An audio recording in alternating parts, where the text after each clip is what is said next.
Kenapa mesti takut menyatakan kami menginginkan Kang Deddy Mulyadi jadi capres? Toh nanti kan pernyataan ikutnya, kenapa sih harus dia? Kan begitu. Yang paling pertama, tunjukin prestasinya, tunjukin kinerjanya. KDM capres 2024. Apa yang salah gitu loh? Ini kan aspirasi, keinginan dan keberanian kita. Sekali lagi saya sampaikan, keberanian kita untuk keluar dari pakem politik yang selama ini seolah-olah menjadi dogma. Siapa itu Kang Deddy Mulyadi? Misalkan orang Medan, siapa itu Kang Deddy Mulyadi? Kau bilang sama aku. Misalkan orang Medan kan, oh ketik. Ini Kang Deddy Mulyadi. Coba tonton deh. Simple kan? Daripada kita harus.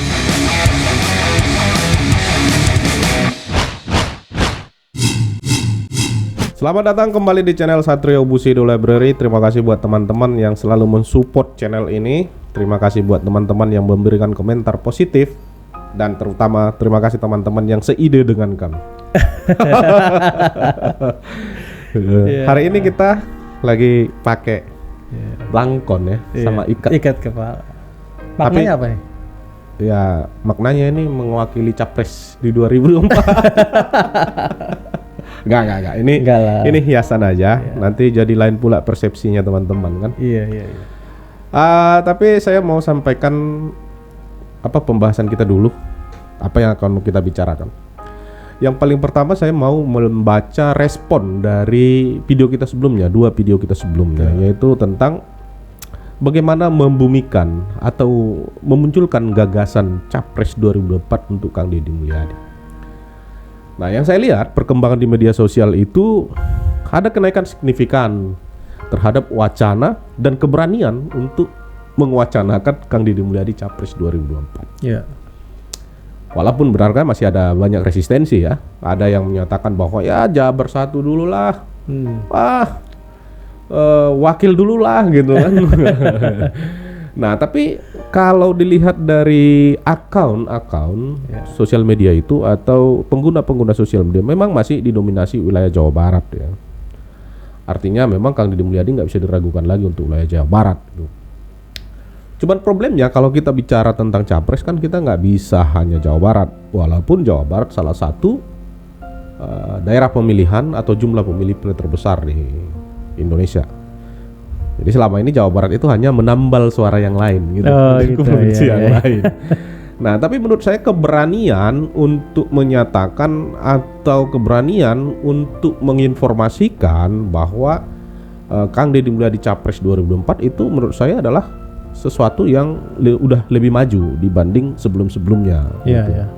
Artinya kesadaran akan ketokohan atau kesadaran akan prestasi atau potensi Kang Deddy Mulyadi itu memang harus ditumbuhkan. Nah, cuman belum pernah ada konsolidasi yang secara terorganisir untuk mendorong ini. Nah, kalau menurut Abang kira-kira apa kelemahannya sehingga wacana ini bergulir di media sosial khususnya 2 minggu terakhir menurut saya sangat masif ya. Karena saya juga banyak mempelajari beberapa grup-grup itu dan juga ada juga mengupload kerja-kerja Kang Deddy Mulyadi memang.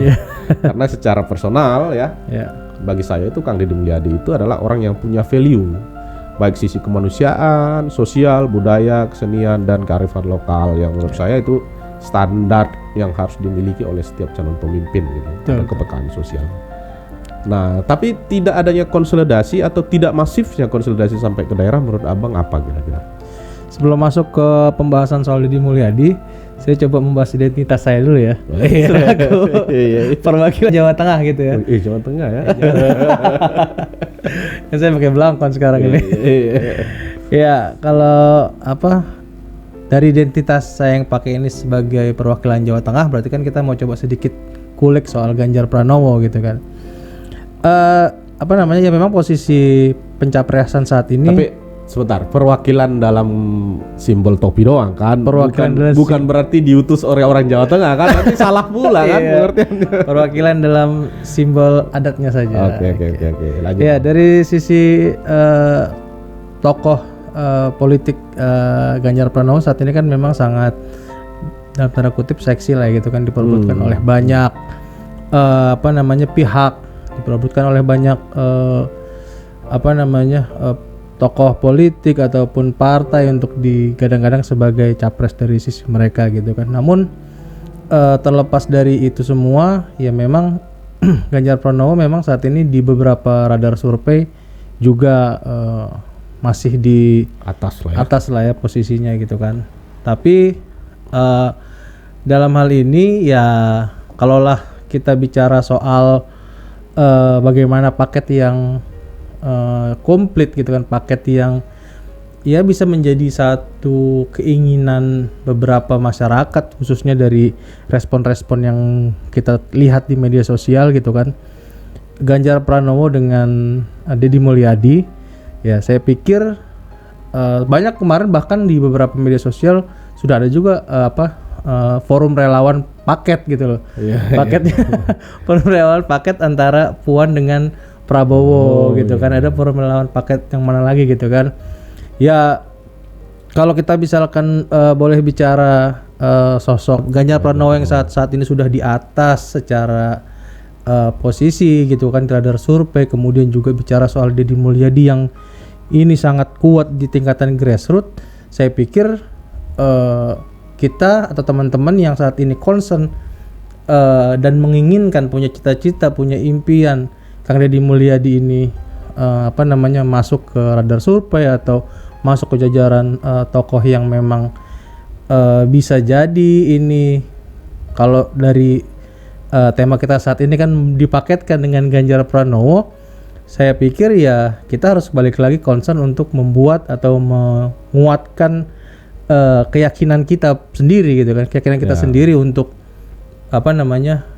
bicara soal perluasan jaringan gitu kan, perluasan kekuatan di wilayah-wilayah, jangan hanya di Jawa Barat saja Kang Deddy Mulyadi ini besar, dan juga jangan hanya kemudian ketika kita semua tidak ada yang dalam tanda kutip serius untuk mengorganisir kekuatan Deddy Mulyadi ini, kemudian Jawa Barat hanya sebagai penambal suara seperti yang Abang bilang tadi gitu kan. Ya harapannya sih saya pikir dengan masifnya pembicaraan gitu kan, obrolan di media-media sosial soal mendorong Kang Deddy Mulyadi ini sebagai capres 2024, ini adalah satu langkah maju gitu kan dalam hal wacana yang harus terus dijaga, yang saya pikir ya kelak dengan siapapun sebenarnya Kang Deddy akan berpasangan, tentunya ini akan jadi satu kekuatan tersendiri gitu kan, dalam tanda kutip satu kekuatan alternatif untuk Capres 2024. Pandangan saya sih seperti itu. Ya, kalau saya sih ya mau dia paketkan sama siapa, mau dipaketkan Ganjar, mau dipaketkan dengan apapun, menurut saya itu nggak terlalu penting sekarang. Iya. Oke, sah-sah aja orang punya ekspektasi ya. Di satu sisi yang senang dengan Ganjar, senang juga dengan Deddy Mulyadi. Akhirnya pengennya dua-dua paket. Kan gitu kan. Itu kan yang terjadi di media sosial. Maksud saya itu harus ada keberanian keluar dari pakem politik yang selama ini dipakai gitu loh. Bahwa selama ini ya Jawa Tengah dan Jawa Timur itu aja yang mendominasi wacana atau perdebatan tentang siapa yang layak atau siapa yang pantas atau siapa yang berpeluang menang untuk Capres 2024 gitu, atau untuk Capres dalam setiap pemilu. Nah, vakum ini atau keadaan seperti ini harus ada gerakan untuk merubah itu. Dan potensi itu menurut saya itu harus dimulai dari Jawa Barat. Agar apa? Agar nanti ke depan juga daerah-daerah yang lain juga punya peluang gitu. Iya. Kan logisnya kan gini aja, Jawa Barat aja yang masih berbatasan dengan Jawa Tengah, Jawa Timur, artinya dalam satu pulau belum mampu gitu loh, hanya untuk sekedar mewujudkan harapan mereka atau mengutarakan keinginan mereka aja masih ragu-ragu gitu loh. Gimana nanti dengan daerah yang lain kan?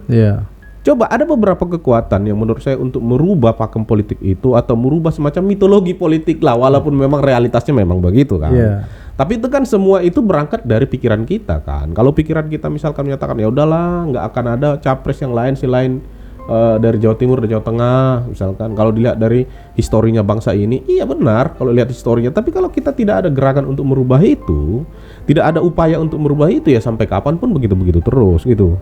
Nah, sementara ada peluang untuk merubah itu gitu, atau setidaknya memulai. Soal nanti itu berhasil atau tidak itu kan soal kerjaan bersama, soal komitmen kita menjaga demokrasi, soal komitmen kita membangun proses demokratisasi kan begitu. Nah, Peluang itu apa? Yang paling pertama, dari sisi jumlah pemilih Jawa Barat itu bisa jadi epicentrum merubah, ya kan? Iya. Konstelasi politik nasional ini. Itu satu, dari jumlah penduduk, berulang kali kan itu selalu kita sampaikan. Terus yang kedua, dari kehadiran tokohnya. Saat ini harus diuji bahwa ada tokoh yang potensial dari Jawa Barat yang mengerjakan pekerjaan-pekerjaan itu menurut saya itu ya berbeda dengan tokoh-tokoh yang lain dan lahir bukan dari elit. Bukan lahir dari elit politik tertentu, bukan lahir dari klan politik tertentu. Jadi kalau misalkan ditarik pun benang merahnya antara Kang Deddy Mulyadi dengan Ganjar Pranowo masih persis sama. Sama ya. Ya kan? Iya. Bukan klan politik di partai, Iya. bukan klan politik dalam satu dalam bangunan politik Indonesia ini yang kita tahu ada klan sana klan sini. Kemudian bisa dikatakan ya kader yang benar-benar melakukan sesuatu dan jadi perhitungan. Iya. Bukan Dua-duanya tokoh yang paling potensial nih di posisi bukan masing-masing. karena semacam kedekatan personal dengan klan-klan politik tertentu. Iya. Tapi menjadi sesuatu, menjadi memiliki nama karena kerja-kerjanya di grassroots, karena kebijakan-kebijakannya, karena kedekatannya dengan rakyat di bawah. Nah, ini Jawa Barat harus berani mewacanakan. Kenapa harus takut menyatakan Kang Deddy Mulyadi capres 2024? Kenapa harus takut? Kan itu bukan sebuah kejahatan kan gitu. Iya. Itu kan aspirasi. Soal misalkan itu nanti mekanismenya bahwa partai harus melihat partai, harus rekomendasi partai, itu kan soal yang kedua. Atau soal formalitasnya, atau soal syaratnya. Tapi kalau memang kekuatan ini sudah mengakar, gerakannya sudah semakin kuat, basis relawannya semakin membumi, saya pikir partai juga akan realistis. Sama misalkan dengan apa yang dilakukan oleh Golkar terhadap Ganjar Pranowo. Kan karena dilihat popularitasnya kan, makanya Nurdin Halid berwacana pengen buka pintu dengan berduet dengan Erlangga kan, karena kuatnya barisan relawannya kan. Terus kenapa nggak itu dilakukan di sosok yang lain seperti Kang Deddy Mulyadi misalkan? Kenapa mesti takut? Kenapa mesti takut menyatakan kami menginginkan Kang Deddy Mulyadi jadi capres? Toh nanti kan pernyataan ikutnya kenapa sih harus dia? Kan begitu. Yang paling pertama, tunjukin prestasinya, tunjukin kinerjanya, tunjukin potensinya. Kan gitu. Potensinya apa? Lahir dari Jawa Barat gitu. Nah, ini menurut saya soal komitmen bersama atau soal keberanian untuk keluar dari pakem politik atau keluar untuk mengutarakan sesuatu gitu.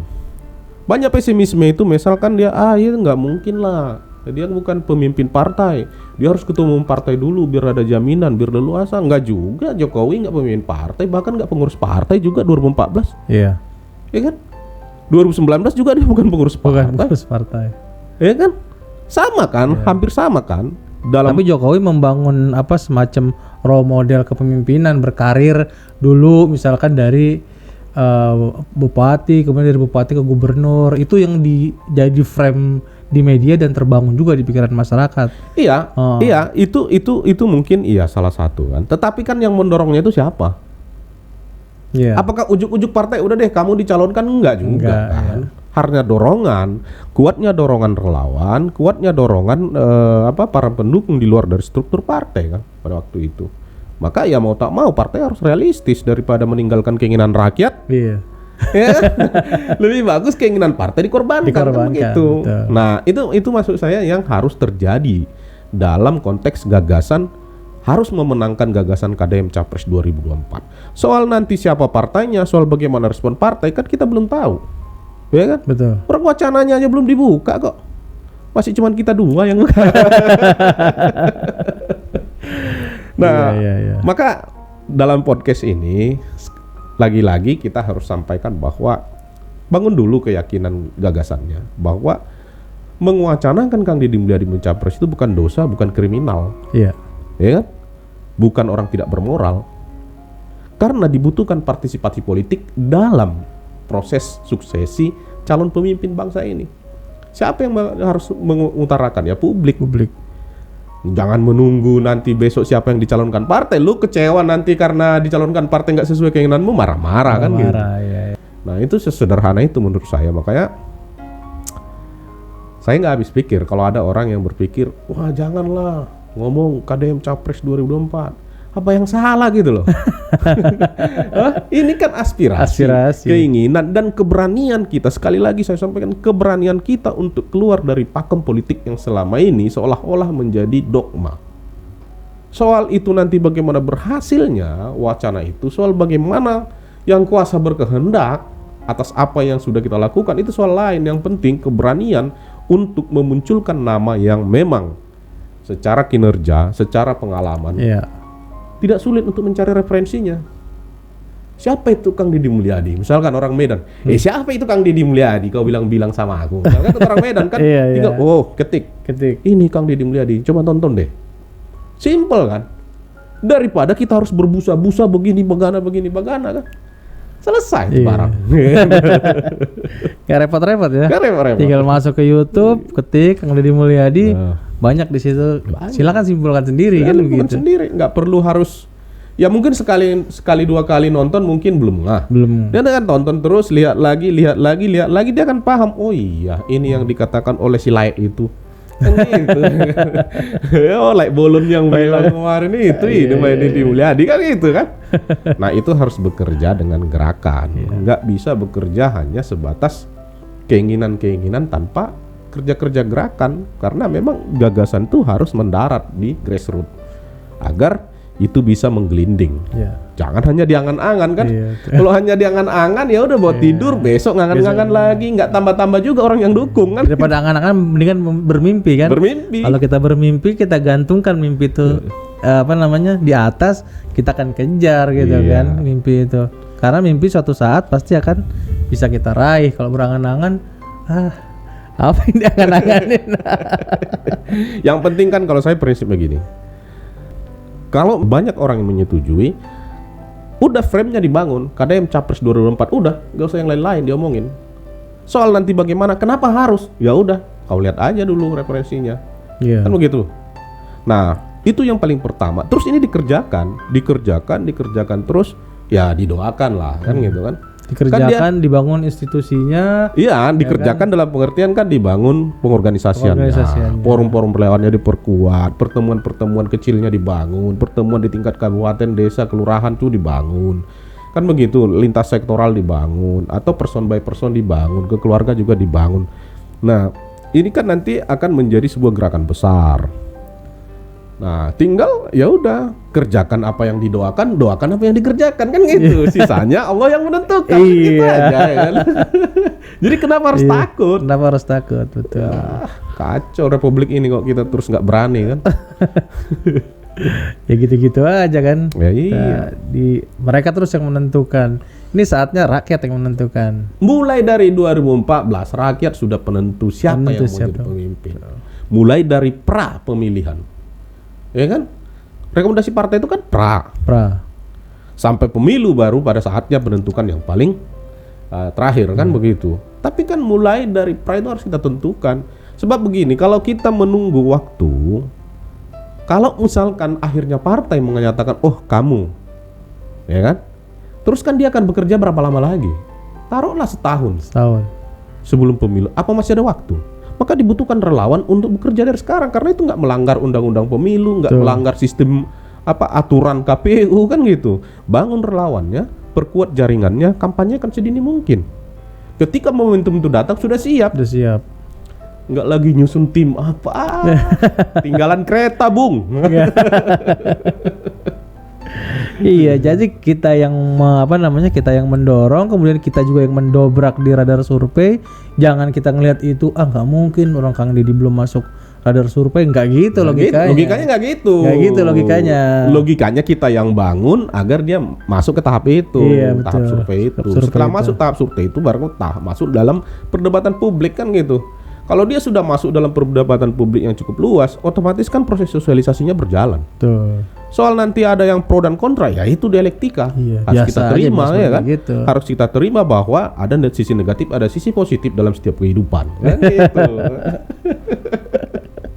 Iya betul. Jadi teman-teman harus tetap optimis dalam mendorong atau mencapreskan Deddy Mulyadi di 2024 nanti, karena itu bukan satu hal yang tabu gitu. Itu bukan satu hal yang dosa macam-macam lah yang melanggar hukum dan sebagainya. Enggak gitu, justru kita akan mencatatkan sejarah yang penting ketika apa yang kita lakukan ini kemudian kelak terwujud seperti itu. Karena memang dari 2014 rakyat yang sudah berperan aktif menentukan dan menunjuk siapa presidennya untuk Republik Indonesia ini. Dari mulai Jokowi kan begitu kan, relawan sudah bermain. Jadi ketika kita sama-sama bicara dan mengusung KDM Capres 2024, kita bangun forum relawannya, kita yakin dengan apa yang kita kerjakan, maka Tuhan tidak akan tidur untuk apa yang sedang kita kerjakan ini. Yes. Amin. Amin. Oke, kalau begitu. Baik teman-teman sekalian, tetap semangat, tetap yakin KDM for Capres 2024. Sampai di sini dulu podcast kita kali ini. Salam Yes.